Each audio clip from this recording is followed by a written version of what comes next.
and welcome to the Football Manc Cave chats with Josh Askew. How you doing, Josh? You right, mate? I'm all good, thanks, mate. Yeah, how are you? You okay? I'm good. I don't know, this weather's it's difficult now, isn't it? You've had sunny weather, and these past few days have been a bit grimmer, and I've got a couple of toddlers, and it's a nightmare. I'm using every excuse to get out and about as possibly can. I can imagine it, mate. I can imagine it. I've noticed you're doing some running though. Yeah. I've put in a fair amount of running in so far, just to keep fit over this sort of off season. Now this is the longest I've ever had off, really. Yes. You know, you never normally get this amount of time, considering lockdown's been, is it 8 weeks now? Oh, mate, it feels like about a year. Probably. It does probably even longer than that now. Yeah. Honestly, I've just been absolutely hammering my fitness. I got to a point where I'd ran that much. I'd lie in bed at night and my legs would ache. I couldn't sleep. And I think that was a telltale sign to tell me to either take it easy or try a different training method. So I ended up buying a bike, 70 quid off eBay, and it was the best thing I ever did. So absolutely. I was saying off camera before, I've got a couple of bikes. Yeah. I've basically been rusting up in the garden for about 18 months. It's one of them though. I mean, I've had a couple of knee operations, so I had a reconstruction and then I had a couple of ligaments and all that malarkey. Yeah. They told me I can't do no impact sport, so cycling's your thing. Yeah. So I went out and bought a bike. Brilliant. Loved it. Do you know what I mean? Brilliant. Road cycling were brilliant. The other thing I didn't like was when you was on the road bike, it felt a bit more serious. Whereas I've got the other bike where you can just jump on and bounce about. It felt more like a kid again, a bit more free. Yeah, that's exactly how I felt, mate. Honestly, I think the last time I had a bike, I must have been about 7 or 8, and then after that, I just never fell back into the love with bikes. And now at the age of 22, I fell back in love with them. So I'm enjoying it. I am. Well, I've been out and bought some padded shorts because I remember my introduction to road biking last time. Yeah. I've had to buy a pair of them. I mean, I'm only on a BMX, but my bike's that old. It's older than my dad. So it's got no suspension, mate. So every little hole I'm in or anything, I'm feeling it. So padded shorts are a must. Jesus, definitely. Right. So I want to take you back now. We're going to rewind to your Blackburn days. Yeah. Obviously, starting off at Blackburn, and then we'll have a walk through the career. So take me back. Just before you started at Blackburn, how old was you? What was the sort of entry in? Yeah, so 6 months before I signed for Blackburn Rovers, I was at Manchester City, my boyhood club. At the time, I was 9, going on 10. So as a kid growing up, watching City, thinking the absolute world of the club. Then I was going to train there. Down at Platt Lane, it was amazing. Do you know what I mean? It was a really good feeling. Was this Noisy Neighbour time, or was it pre or post Noisy Neighbour? Just pre Noisy Neighbour time. We were sort of I think it was the who did we have? Micah Richards had just burst through the team. He was a sort of very vocal player at the time. Yeah. That even now, look back with the sessions we had with Terry John. Micah Richards used to come and help out, come and be there with us. And at the time, you just thought, oh, he must play for City. Now, looking with hindsight, you go, oh my word, I can't believe we had Micah Richards stood at sideline. You know what I mean? Anyway, I was there for a brief spell, maybe about 8 or 9 months. And then at Christmas, I was told that I wasn't good enough to play for City anymore. I was released. Absolutely heartbroken, gutted. The worst thing that probably could have happened to me as a kid, being released from my boyhood club. And obviously my parents and my family had built it up because it was this really amazing sort of thing to be part of. So I went back to my grassroots team for 6 months, Benton Youth, and it was probably one of the best times of playing football, probably outside of my professional career. After signing my first pro contract, really, it was the best time. I was playing with my mates week in, week out. I was scoring goals, assisting, just loving the game. I'd turn up There was no pressure. There was nothing on it. It was go out and go do what you can do, and that was it. And then one day I got pulled to one side by Tony Carnes. That me and my best mate at the time were to go for a trial at Blackburn Rovers. Right. So I'm a kid who's supported City all his life. Just going into high school, or probably just before, I reckon. I had no clue who Blackburn Rovers was. Do you know what I mean? I just didn't. I had no understanding of the club, the history, all that. Didn't even think of it. Didn't even know where Blackburn were. That's like a common theme with me. That I'll get on that in a bit. Just not having a clue where places are. You've got Denton, and that's it. Denton was my circle. That was it. So what's it called? Yeah. So I've gone on trial to Blackburn with me mate. We turned up. There's about 20 other lads there. No one has a clue who each other are. And we played a trial game. And me and my best mate had absolutely ripped it up. We were scoring. I think we ended up scoring about 4 or 5 goals each. Right. Yeah, it was a great sort of trial for us. We kind of knew something must come of this. Yeah. We got pulled to one side and said, we're going to put you on a 6-month trial now. From the back of it, it was us two who only got the contracts, as you would put it. So we were over the moon with that, absolutely like beaming. And at the end of that 6-month trial, I got offered my first contract at the age of 11.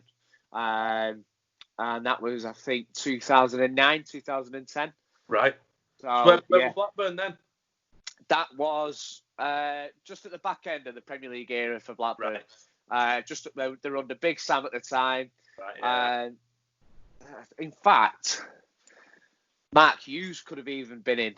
I think he was just before Big Sam or just after. I'm not particularly sure.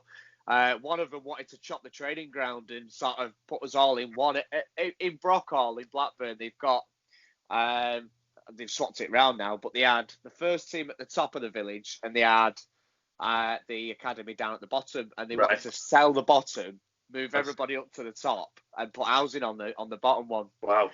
Just to try and get as much money as they could, because I think at that point they were starting to struggle really. Yeah. But obviously me at the time, I was only 11, didn't pay any attention to that. I was just caught in the headlights thinking, wow, I can't believe I'm at this club. Yeah, I bet. 100%. So you've got on there, and then who was your target as such? What position was you? Were you still left back then, or? No. Changed? I've gone through quite a few various positions. So I signed at Blackburn as a left winger. Yeah. Whilst I was there, I moved to centre forward. I was a centre forward for the best part of maybe a season and a half. And I, believe it or not, even though I think I was this tall when I was that age. So at the time, I was like this, I was the tallest, one of the tallest on the team, more physical, that type. So I got moved to centre half. Right. So I'd gone from playing striker down to centre half. Massive demotion, that. Yeah. But that was the first introduction I ever had to being a sweeper, because I couldn't head the ball for anything. I couldn't, and I just didn't have it in me, because at the time, all I thought about was putting the ball in the back of the net, not trying to stop it. But I was quick. I've always been fast. So I remember Matty Platt, my centre-half partner, would head the ball. He'd go for all the headers, and I'd just sweep behind constantly. I felt like Maldini at the time, trying to figure out what tackles to do and stuff. I loved it.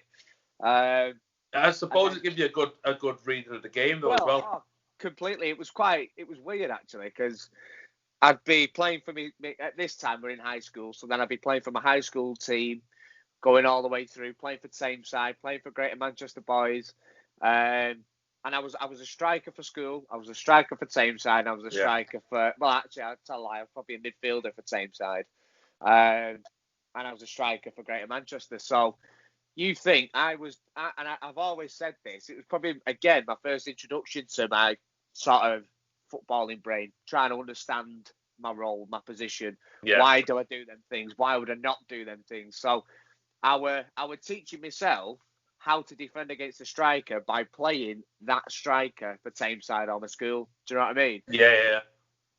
And so then I'd play striker for school on a Tuesday. I'd play centre half for Blackburn on a Saturday, and the striker who I was playing against would do something that I did on the Tuesday, and I knew what he were going to do, or at least I had an understanding. Yeah, exactly. So that was probably my first introduction to trying to actually think about the things that we do. So yeah, and then I moved to left back eventually, and I've stayed there ever since. Jesus. So once you moved to left back, then did you find your role as such? Yeah. Obviously, left back or full backs over the years have become more attacking, haven't they? Well, that's it. Yeah, you could have a bit of both. I've always had it. I had it at centre half. I had an attacking mindset as a centre half. I used to get the ball and try and run through teams. And that wasn't just me trying to be greedy. That was just me using my head thinking, I've still got this. And I still have it now. You either have it or you don't. Yeah. And that's the case. So I think left back at the time, perfect for me because it allowed me to really bomb on, overlap, understand the different movements of as a left back, when to overlap, when to support from behind, when to run inside. And over the years, I've just managed to adapt that to how I play, really. So I think when I moved to centre half, it taught me a lot of defensive stuff to know as a left back. But I think naturally, I'm going to bomb on. Do you know what I mean? That's my game. I'm a wing back essentially. I'm not a sitting full back. No, but I think near enough all full backs. Well, that's it. It stood me. 3-5-2 formation, standard, isn't it? Well, that's it exactly. And I think for me to play in that formation, I've been moulded through the years to be the best for that position. So I can't complain really. I'm quite happy how it's all panned out in the end. So you're into left back. You're aiming obviously for a pro contract. Yeah. To turn up to the first team. Who's your competition? Who's the ones that you've got to try and dislodge at the time? Yeah. So at the time, Blackburn had the Olsen twins, who were basically the two fullbacks in the squad. They were absolutely fit as anything. You couldn't run quicker than them. You couldn't run longer than them. You couldn't out-muscle them.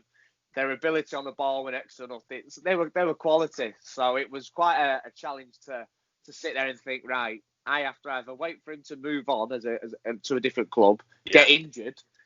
It's funny this. I'll just briefly touch on it. As a footballer, nobody wishes harm or bad on any player at all. Who your rival is, whether you like them or you don't. No one ever does that. However, if someone gets injured, it's an opportunity for you to take. That's it. And that's as brutal as it is. Yeah. Not that you're wishing for it or you're hoping for it, but there'll come a time where it'll happen because injuries, everybody knows in football, are just constant. The people behind have to take that opportunity to go and prove themselves, go and show themselves, to go and make them worth the shirt. And that's what I learned growing up. So yeah, they were sort of injury prone at the time, so it was a bit chop and change. I also had a lad called Jack Doyle. He was just ahead of me the age above, and he was your steady, never put a foot wrong, right, fit, strong. Do you know, so I always had that tough competition, always. And again, he got injured. It was on a Thursday training session, so on a Friday. This was under what's it called? Can't think of his name now. Put me on the spot. Alan Irvine, Rob Kelly, and Paul Lambert. That's it. That was the three. It was like the best trio you could ever imagine as managing Blackburn at the time. You had three managers in one there. So he took a training session on a Friday, and I didn't know this at the time. Or someone might have said it, and I think I was that much of a rabbit in headlights. This is my first training session with the first team. Your head just focused on something else. Exactly, yeah.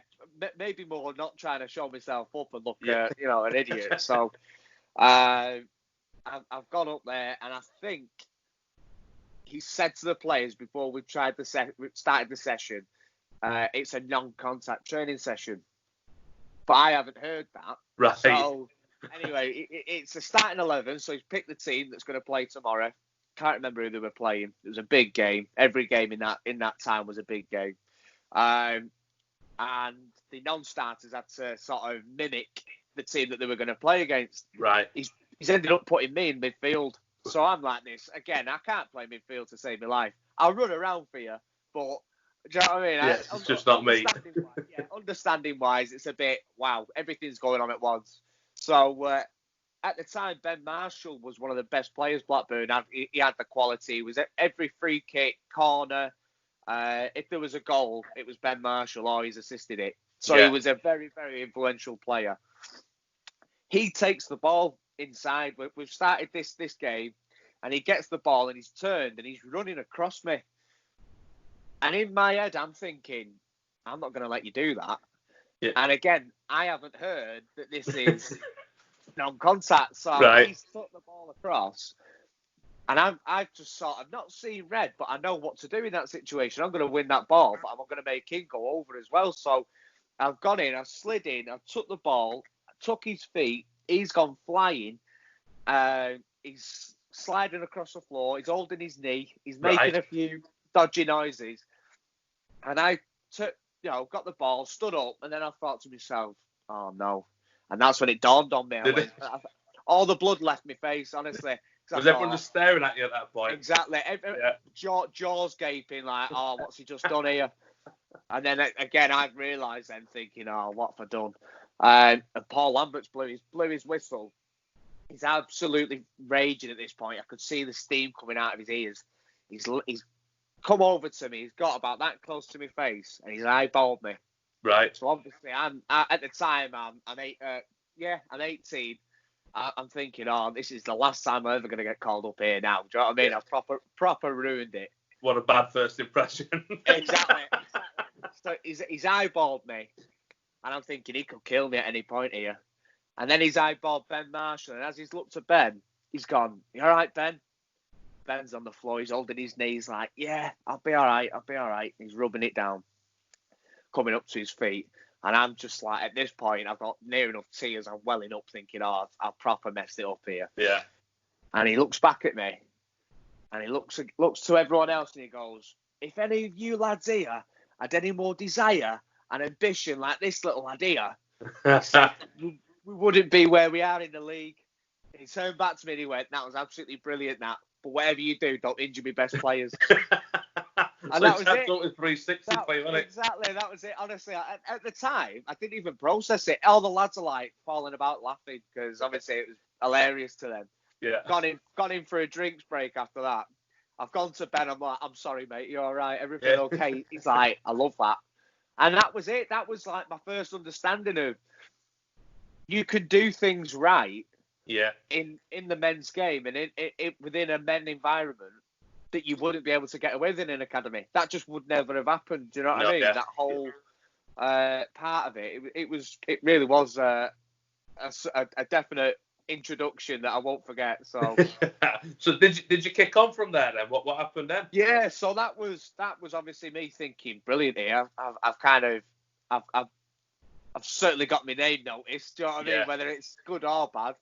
And from that day on, the first team was used to call him the Marine. I used to have an haircut like this. That's what my nickname was, Marine. And I trained with him a few more times. This was coming up to the end of that season. They were in a fight for survival. It wasn't going great. Not gonna lie, it wasn't going great. For me personally, it was the best thing for me because I'm thinking I might get a chance. You don't know. Someone might get injured. You just work it like that. Come up to the end of that season, and I was just about to start my pro contract. I'm thinking absolutely brilliant here. It couldn't follow on any better. Yeah. And then it came to that end of the season. I'm on my summer holidays. I'm thinking, great, next season I might be able to get a chance. I'm going to be up with the first team. I've got my pro contract now. This, that, and the other. Your extra stuff. Exactly. There was nothing stopping me, but everything was always going right up there. I never thought about what might happen. Yeah. And in the end, during that summer break, Paul Lambert, Alan Irvine, Rob Kelly all left. Right. Owen Coyle came in, and it was it was a doorstop for me. I couldn't get past what he wanted. He basically came in with an idea and clearly a budget to get experience in. No young and youth that never got a chance. Right. Because at the end of the day, he was trying to save the club. So looking back, you can kind of understand why he did what he did and how he did it. But for me, from where I thought it was going to go to how it actually ended up, it was quite it was disappointing, really. It was a bit of fire in my belly for when I left Blackburn to go and kick on and go on and prove a lot of people wrong, really.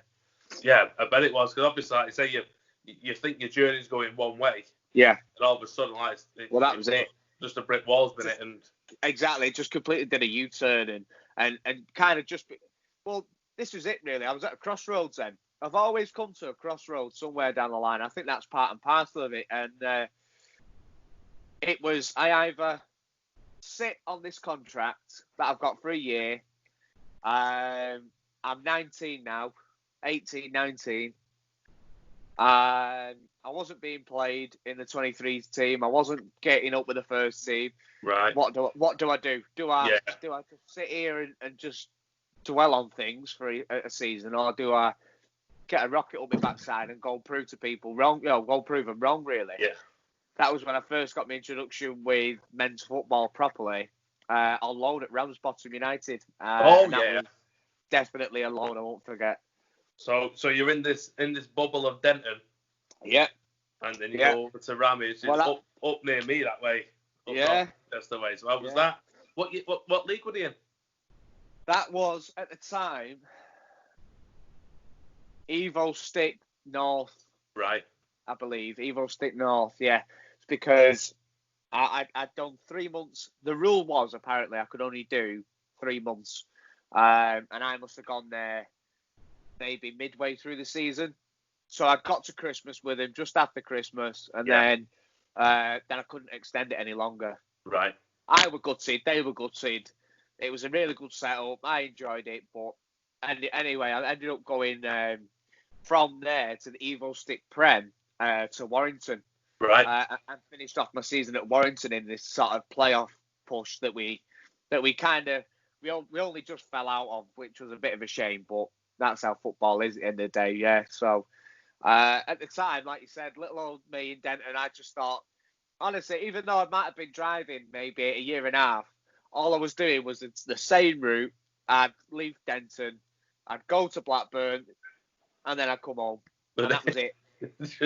So backwards and forwards at the motorway. Exactly. I had no idea where everybody else was. Didn't have a clue where Warrington was. Didn't have a clue where Rochdale was. You know what I mean? All that sort of stuff. I had no idea. So it came to it where they said, right, Josh, because I kind of been pestering for a loan.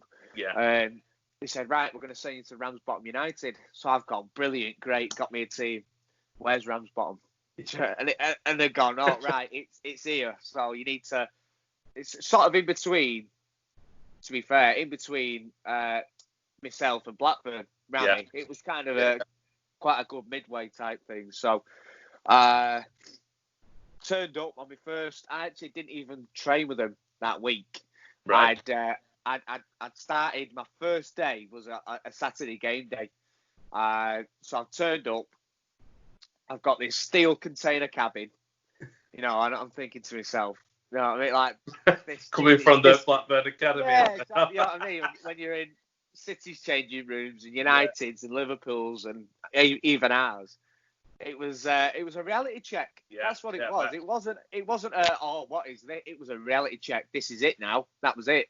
So I've walked in, I've sat down, and to be fair, I'm in there with 18 other grown blokes that I've never met before in my life, and it was a fight or flight, and I had to fight, and I enjoyed it. I loved it. I sat down, got introduced to everybody. I was a little bit nervous, a little bit timid at first, but they all got round me, introduced me to the team, and then the manager came in, and he said, "Right, Josh, you're starting today." And I'm like, oh my word. Didn't even have a full tracksuit or anything. No. I'm just sat there, boots in my bag, shin pads. He's like, right, you're starting. I'm like, oh, wow. But again, it was this, right, roll my sleeves up, I'm having this. Yeah. So we've gone and played, and then within the first 5 minutes, like I said, I've had this attacking mindset all the time. So I've took the ball out as a left back, gone to try and bomb on, and a midfielder out of nowhere has just come in, he's tackled me, I've gone flying. I think I remember seeing my backside at one point, but I don't know how that even happened.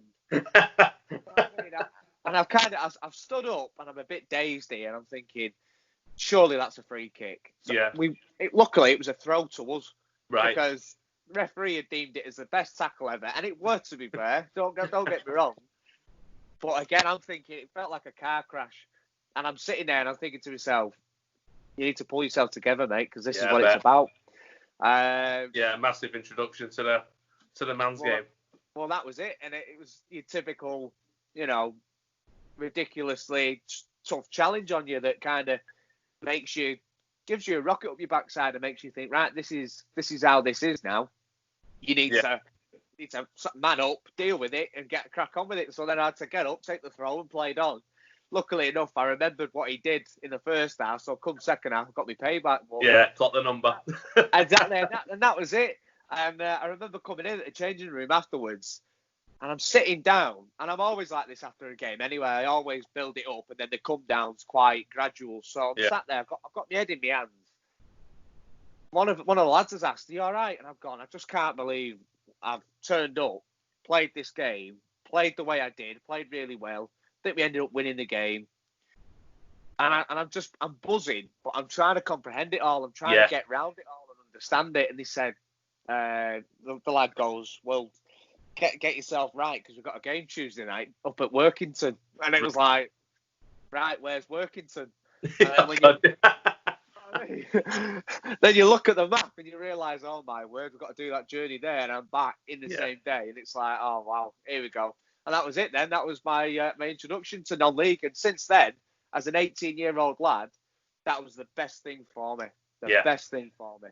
Well, that's it. It is just a case of sometimes you need that big car crash moment, don't you, to happen. Exactly. It's going to send you one way or the other, and it's a bit of it's not for me. Well, that's it. There's two types of players that turn up on loan. You have lads that want to do it, they want to be there, they're prepared to fight, they're prepared to roll the sleeves up, and they'll show you the quality. Or you have lads that don't want to be there, they think they're better than where they are, they think they're better than what they are, and they're not prepared to do anything for you, but do the bare minimum for themselves. That's it. I'm a massive advocate for young lads to go out on loan who are at academies. Academy football, for me, was bland. It was tasteless. It was... There was no competition. There wasn't this cup final. There wasn't this a challenge. What it ended up being was the only time you got that challenge was when Marcus Rashford came through the door because we were playing United on MUTV. Right. You know what I mean? And then that was it. I was little old Blackburn, so luckily enough, I was quite fortunate to captain the side on when we played on MUTV at United, and we beat them 2-0. Right. Callum Gribbin, Angel Gomez, Fosu Mensah, all them lads that you're sitting there thinking, I'm going to prove to your staff I'm better than you. That was it. That was it. And that was your challenge. Your challenge was against individuals, not a team. Yeah. So when I went on loan, you've got teams that have a vendetta against Ramsbottom. They have this rivalry. You've got a Derby, Trafford. You've got, sort of teams that are, you've heard of before, and they've got a history, they've got a past. So even like when I went to Salford, I've got York, Kiddie, Stockport County. These are teams that I grew up in Denton hearing about, from dropping down from the leagues years ago, looking back at how football used to be and the teams that were there. So it was always a big eye-opener for me, and I loved it. Loved every minute of it. I've heard that so much over the years that since they got rid of reserve football as such and they had the under-23s, there's not that appetite and like there's not introduction into men's football that there needs to be. There's not, because it's too easy. Yeah. It's too easy. because too pampered. It really, yeah, theme. it really is. And don't get me wrong, if you're in a different position to what I was in, say you were borderline first team, then your mindset's first team. So I get that. But the issue that you've got is you've got lads that are playing in them games with the mindset of that. You've got lads that are playing in them games that have never touched first team in their life. And then you've also got lads in there that are first teamers that are injured, that don't want to be there. Oh, so it's a real mix, isn't it? Jesus. That's what I mean. So you might go into that game thinking, I'm going to give it 110%. I'm going to prove to them that I deserve a chance. The lad next to you is thinking, I only want to do 60 minutes. My hamstring's a bit tight today. Yeah. I've got to I want to focus on training with the first team again when I get back up there. And do you see what I mean? And then you've got lads that are thinking, why am I playing in this game? I should be with the first team. I should be this. I should be that. So you've got a real mix of different characters there, which when I went to Salford especially, I was then in this first team. I was in a team that everybody wanted to work the backside off for, because they wanted to do it for the managers. They wanted to do it for individuals. Yeah. And as a team collectively, with the quality that we had, we were certainly a force to be reckoned with, because it was like we knew we were good, but we also knew that we had to put 110% in to be as good as we could be. So that was quite, again, another life lesson.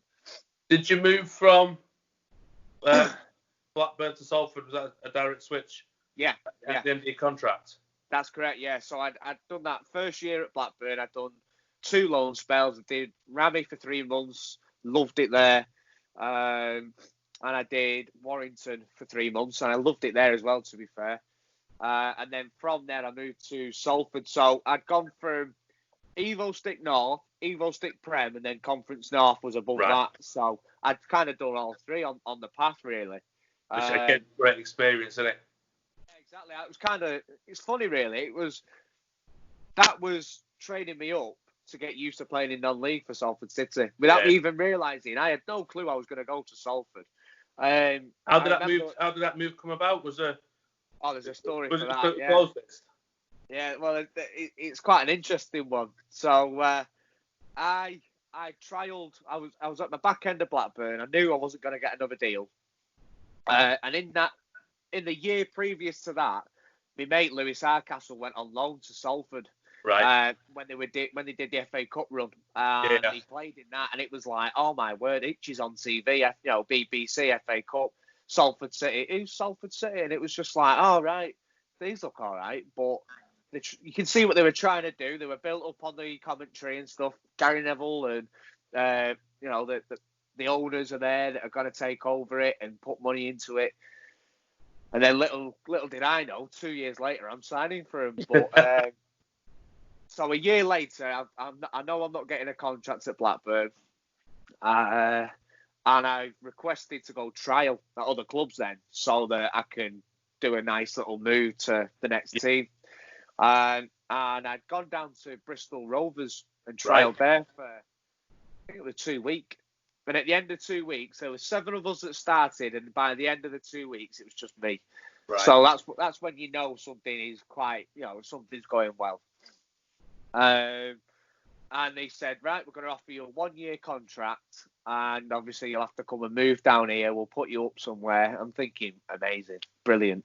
Yeah. But then I'm also sitting there thinking, where else could I trial at to compete? See where else. I don't want to just go for the first thing that came up. Do you know what I mean? Yeah. And at the time, Bury were doing okay at the time. They were fighting for survival, but they were still functioning. So I'd gone to Chesterfield, and they were coming out of League 2. They were in the bottom relegation. Right. Went and trialled there for a week. That was brilliant. I was, again, one of the last trialists there. And just as I thought they were going to pull me in and offer me something, they pulled us in and said, sorry, lads, the staff, we've all been sacked. Right. So we can't offer any of you contracts because we're not even here anymore. So shook our hands and took off. So, yeah, I'm sitting in the car thinking, oh, my word. Do you know what I mean? It was a real sort of roller coaster of emotions. And then the third trial was at Bury. So bearing in mind, I still got this contract at Bristol. I'm thinking, brilliant, League 2 team, perfect. League 1, sorry.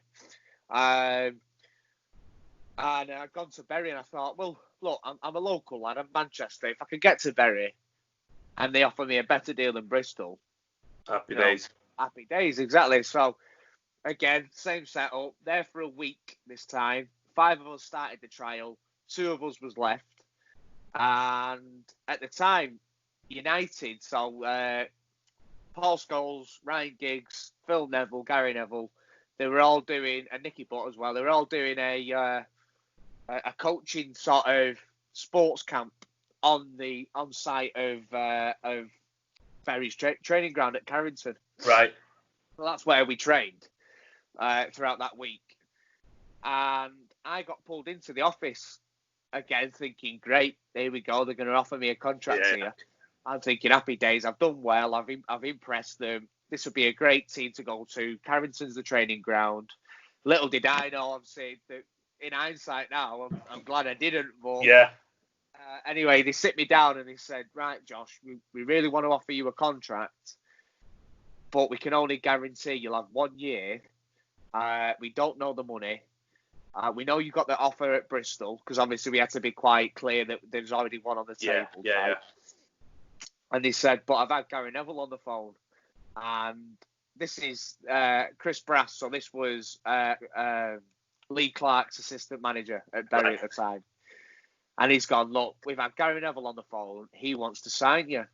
And I think, personally, just for your advice, I reckon you should sign for Salford City. You're going to get a 2-year deal. You'll probably get better money than us. And it's a team that you'll be able to play in, week out. Instead of if you take to Bury, we can't guarantee you're going to play every day. Do you know what I mean? Every week. It's fair enough, isn't it? I'm sitting there, imagine it. I'm sitting there thinking, Salford City, whereabouts did they come into this equation? I've not even gone there on loan or anything. And on trial. And I'm sitting there thinking, I want to sign for you. I want to be at Bury. Bury was a League 1 at the time, and Salford City a Conference North. So I'm thinking, you really? And I was like, what is going on here? And I remember I walked out, and he'd gone, honestly, Josh, we will still offer you something, but you need to consider that you should sign for Salford City. And I'm like, wow. Just didn't have words. I was speechless. I just sort of shook his hand. And I said, thank you for that. Thank you for my trial. And he was like, yep, we'll be in touch. We'll talk next week, this, that, and the other. And again, like, I'm just in this daze then. I've walked out of the training ground. I've picked my phone up. I've gone on the phone to my dad and said, hi, Dad. He's gone, right, how did it go? How did the trial? Did they offer you anything, this, that, and the other? And I've gone, well, they have, and they haven't. And he's gone, what? And I've gone, well, they're going to offer me something. But he said that Salford City have come in for us, and he thinks I should sign for them. And my dad's gone, Salford City? What? What's going on here? And then obviously, eventually, I ended up talking to my agent and talking to Salford, and we got a deal done. And I think within that next week, I was done and dusted at Salford and signed for. So it were quite, again, another roller coaster, really. A bit of an interesting one, that.